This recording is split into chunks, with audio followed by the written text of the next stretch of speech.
Wanted to ask this again. We've been asking about the incidents of Israel's activities in Gaza that are being investigated by people in this building.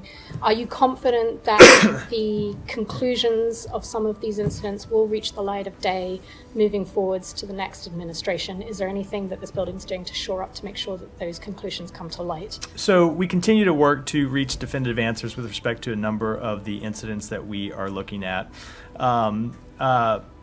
But I can tell you that the obligation that the State Department has to investigate potential violations of international humanitarian law through the use of U.S. weapons are not obligations that expire on January 20th. They are obligations that carry over from this administration to the next administration. So we would fully expect that the next administration would carry out its duties under the law.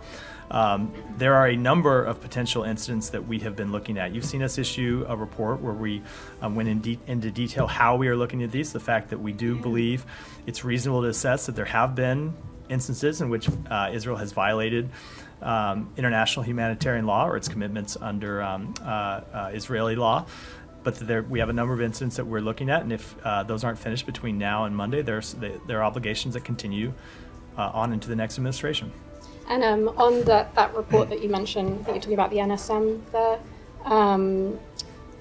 is it your hope that U.S. officials and also indeed foreign journalists will at some point be allowed to go back into Gaza and be able to provide evidence and information that was perhaps lacking when putting that report together? Certainly. We have wanted foreign journalists to be able to get into Gaza already. It has been long our position that journalists should be able to operate inside Gaza. I know it's dangerous. I know it puts journalists at risk, but we have heard journalists say they want to face that risk and go in and bring the truth to light, and we support their efforts to do so. But certainly we would want them to do so. And I can't speak to, when it comes to the position of U.S.